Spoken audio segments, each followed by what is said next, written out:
All right, second try at this video. Work with me here.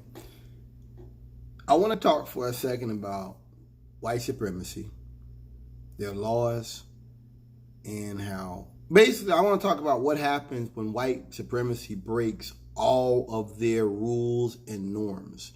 A norm is accepted. It's not a law, but it's an accepted thing. A man hold the door for a lady. You say yes, sir. You say excuse me. You God bless me. You cover your mouth when you cough. These are norms. So we had the case with that guy Larson that ran for Congress out there in Virginia, open out and out pedophile, and he had put out a thing essentially for Obama, tried to kill him. He got a felony, and it was a Democrat that got him his voting rights back, and and then out of that, got him all his rights back. Out of all that, he then uses that to run for office. This is why when liberals talk about how we should be kind to our enemies, I don't buy that.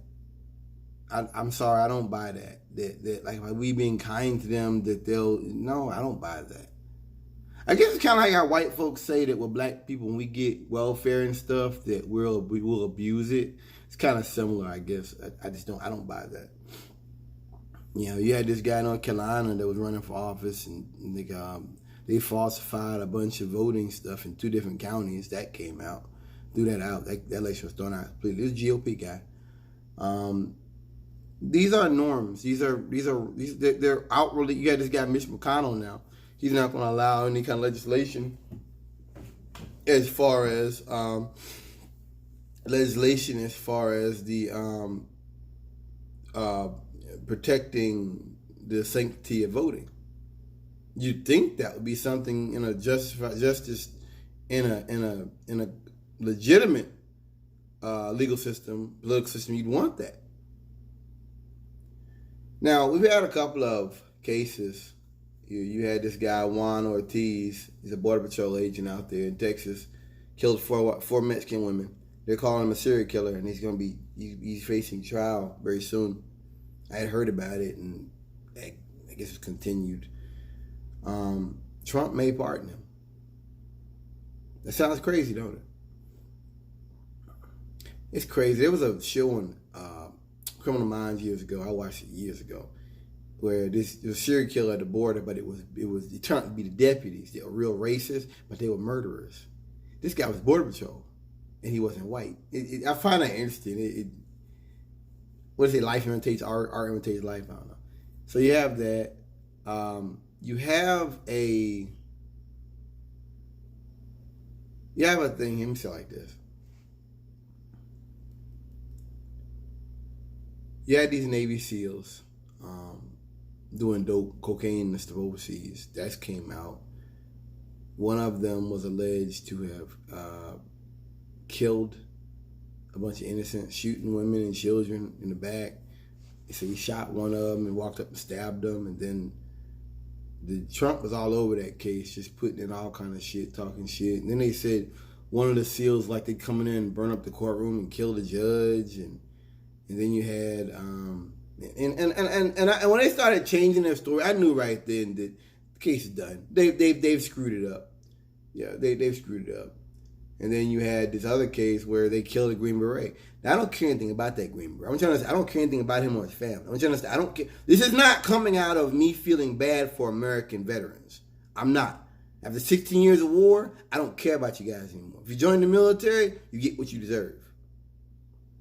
Especially under Trump. You want to run into a burning house? You might get burned. You might get smoke inhalation. You run into a gunfight? You might get shot.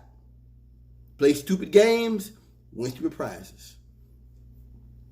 But so he got, I think he was getting ready to snitch on the SEALs, and they choked him and killed him, and then they kind of covered it up.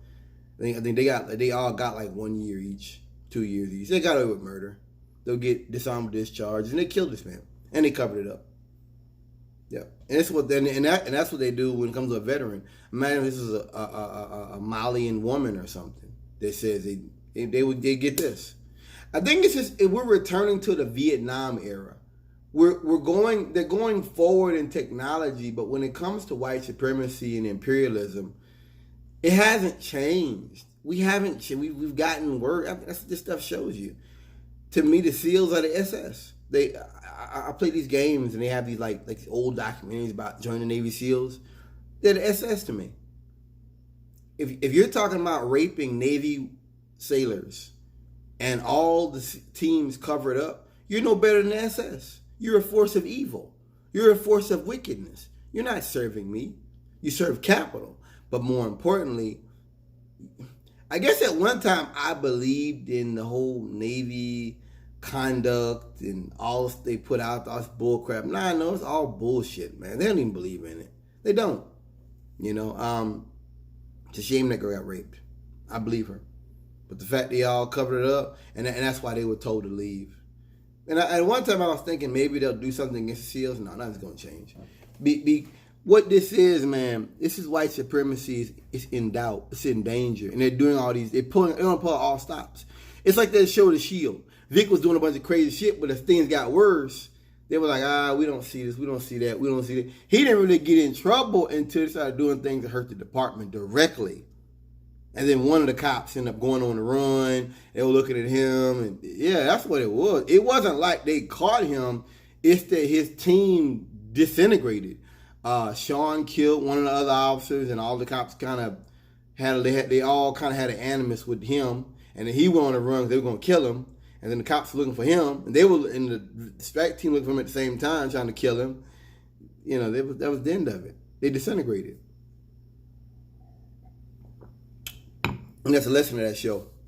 You can get away with breaking the law, breaking the rules, but your greed can destroy that what you love the most. Because they had a great team. The beginning of the show, they had pool parties and stuff like that, and having fun, and then they end up getting greedy and literally killing each other, literally trying to kill each other. The last episode's name is Kill Screen or something like that, because they were trying to screen the cops to go in and kill Sean. And Sean ended up killing his whole family and killing himself. He wasn't going to prison. You know, getting off subject. Trump may end up pardoning some of these people. Oh, nothing. The NYPD guy, this Pentanilo guy that choked Mr. Garner to death, Michael Garner to death, he may get away with that too. And it's crazy that he violated NYPD policy and killed a nonviolent suspect, and we're actually discussing keeping his job after like 4 years have gone by. Wow.